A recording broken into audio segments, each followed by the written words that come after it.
Hello, my name is Jacob Weinheimer. Have you been to the grocery store lately? I'm sure you have. There are a ton of choices in each and every food category. It is so hard to choose what is the best for you or how hard it is to stay away from the foods that you love and you know they are bad for you. Like my personal favorite, ice cream.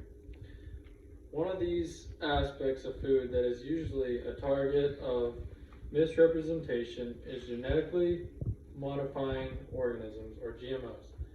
GMO foods are foods derived from organisms whose genetic material have been modified in a way that does not occur naturally.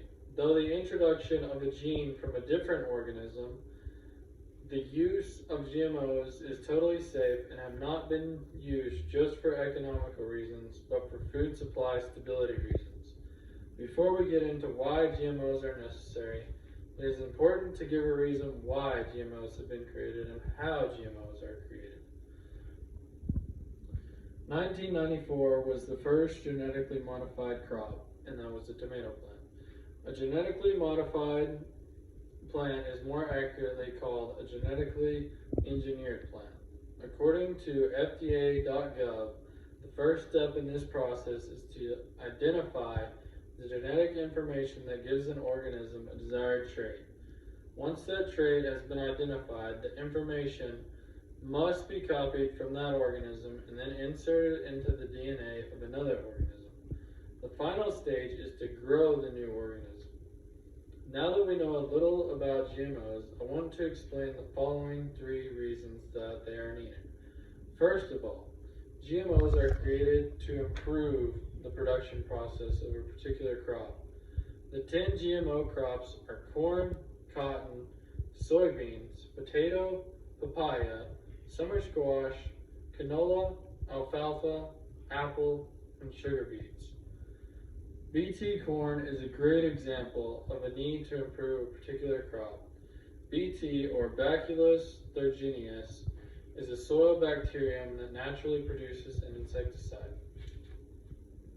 Scientists found a way to insert the BT in the genetic code of the corn plant, thus giving the newly grown corn plant insect resistance.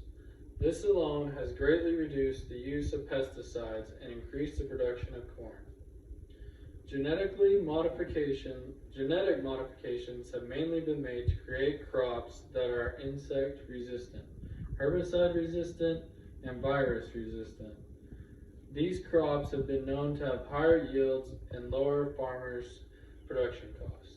According to the Farm Bureau, from 1996 to 2012, the use of GMOs increased farm net income by $116.6 billion.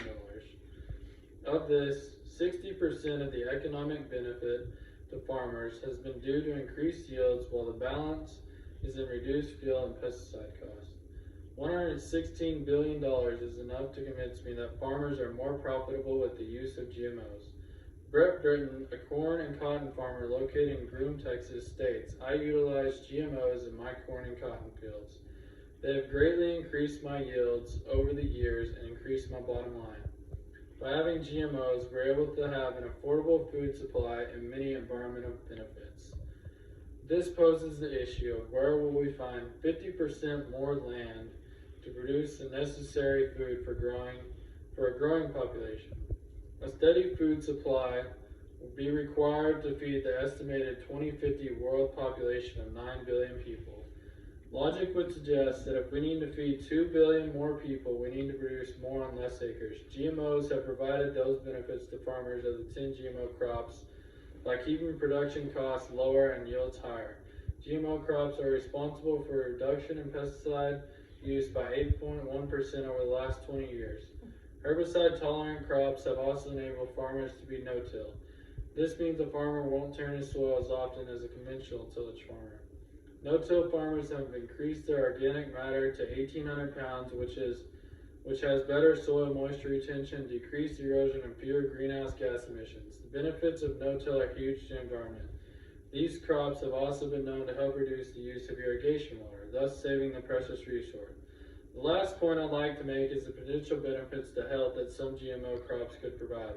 First off, in a Harvard University article that reviewed multiple studies assessing people's health and consumption of GMO foods, it has been discovered that there is no relationship between GMOs and mutation. Human organ health and function is unaffected by GMOs. Human fertility, pregnancy, and offspring are unaffected by GMOs, and there is no evidence for gene transfer between GMOs and consumers. GMOs have provided and will continue to provide the world with many great benefits. I feel there is no harm in the use or consumption of a GMO. I see all the opportunities they have created for producers and consumers. As I've described, GMOs have increased crop production and farmer profitability. They have provided the world with a stable and affordable food supply.